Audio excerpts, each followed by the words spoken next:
Indian premier league 18వ సీజన్లో భారత్తో పాటు ప్రపంచవ్యాప్తంగా ఉన్న క్రికెటర్లు తమ ప్రతిభను ప్రదర్శిస్తున్నారు. లీగ్ దశలోని 44వ మ్యాచ్లో కోల్కతా నైట్ రైడర్స్ కోల్కతాలోని ఈడెన్ గార్డెన్స్ వేదికగా పంజాబ్ కింగ్స్తో తలపడనుంది. ఒకవైపు కేకేఆర్ గత 2 మ్యాచ్ల్లో వరుస విజయాల తర్వాత తిరిగి పుంజుకోవాలని ఆసక్తిగా ఉంది. మరోవైపు పంజాబ్ గత ఓటమి తర్వాత భారీ తేడాతో గెలిచి నెట్ రన్ రేటును పెంచుకోవడం ద్వారా పాయింట్ల పట్టికలో పైకి ఎదగాలని ఆసక్తిగా ఉంది. కేకేఆర్ పంజాబ్ కింగ్స్ మ్యాచ్లో 5 భారీ రికార్డులు నమోదయ్యే ఛాన్స్ ఉంది. అవేంటో ఇప్పుడు చూద్దాం. KKR vice captain Venkatesh Iyer IPL 2025లో తీవ్రంగా నిరాశపరిచాడు. ఐపీఎల్ 2025లో 6 ఇన్నింగ్స్లతో వెంకటేష్ 22.50 సగటుతో 135 పరుగులు, 139.17 స్ట్రైక్ రేట్తో ఒక హాఫ్ సెంచరీతో సహా చేశాడు. ఐపీఎల్లో 1500 పరుగులు పూర్తి చేయడానికి వెంకటేష్కు 39 పరుగులు అవసరం. 55 ఇన్నింగ్స్లలో ఈ ఎడమ చేతి వాటం బ్యాట్స్మెన్ 30.43 సగటు, 137.31 స్ట్రైక్ రేట్తో 1461 పరుగులు చేశాడు. ఇందులో ఒక సెంచరీ, 12 హాఫ్ సెంచరీలు ఉన్నాయి. KKR allrounder Andre Russell IPL 2025లో ఆకట్టుకోవడంలో విఫలమయ్యాడు.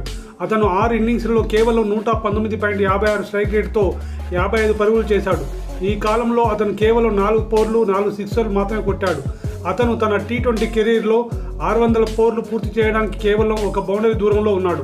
అతను 471 ఇన్నింగ్స్లలో 599 ఫోర్లు కొట్టాడు. ఐపీఎల్ 2025లో Punjab Kings allrounder Marcus Stoinis ప్రదర్శన ప్రత్యేకంగా ఏమీ చెప్పనవసరం లేదు. సన్ రైజర్స్ హైదరాబాద్తో జరిగిన మ్యాచ్లో అతను 11 బంతుల్లో 34 పరుగుల అద్భుతమైన ఆట తీరు కనబరిచాడు. ఇన్నింగ్స్ ఆడాడు. అతను 6 ఇన్నింగ్స్లలో 152.27 స్ట్రైక్ రేట్తో 67 పరుగులు చేశాడు. ఇప్పుడు టీ20లో 6500 పరుగులు పూర్తి చేయడానికి స్టోయినిస్కు 5 పరుగులు అవసరం.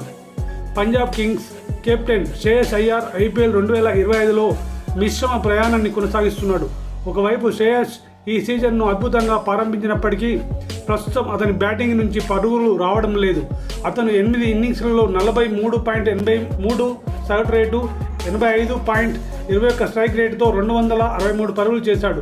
ఈ కుడి చేతి వాటం బ్యాట్స్మెన్ 97 పరుగుల అజేయ ఇన్నింగ్స్ కూడా నమోదు చేశాడు. ఈ సీజన్లో ఇప్పటివరకు అతను 3 సెంచరీ ఇన్నింగ్స్ ఆడాడు. ఐపీఎల్లో శ్రేయస్ 300 ఫోర్లు పూర్తి చేసిన రికార్డును సృష్టించే ఛాన్స్ ఉంది. అతను ఈ మైలురాయికి కేవలం 12 బౌండరీల దూరంలో ఉన్నాడు.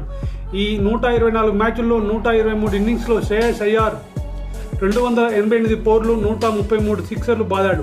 అలాగే అతను టీ20లో 100 క్యాచ్లు పూర్తి చేయడానికి కేవలం 3 క్యాచ్ల దూరంలో ఉన్నాడు. కోల్కతా లెగ్ స్పిన్నర్ వరుణ్ చక్రవర్తి ఐపీఎల్ 2025లో 8 మ్యాచ్ల్లో 20.10 సగటు రేటు, సగటు 6.48 ఎకానమీ రేటుతో 10 వికెట్లు పడగొట్టాడు. అతని అత్యుత్తమ ప్రదర్శన 3/22గా నిలిచింది. ఇప్పుడు టీ20 క్రికెట్లో 150 వికెట్లు పూర్తి చేయడానికి వరుణ్కు 2 వికెట్లు అవసరం. అతను 114 మ్యాచ్ల్లో 21.08తో సగటు, 7.32 ఎకానమీ రేటుతో 148 వికెట్లు పడగొట్టాడు. అతను ఒక మ్యాచ్లో 3 సార్లు 5 వికెట్లు, ఒకసారి 4 వికెట్లు పడగొట్టాడు. ఐపీఎల్లో అతను 79 మ్యాచ్ల్లో 23.68 సగటు, 7.45 ఎకానమీ రేటుతో 93 వికెట్లు పడగొట్టాడు.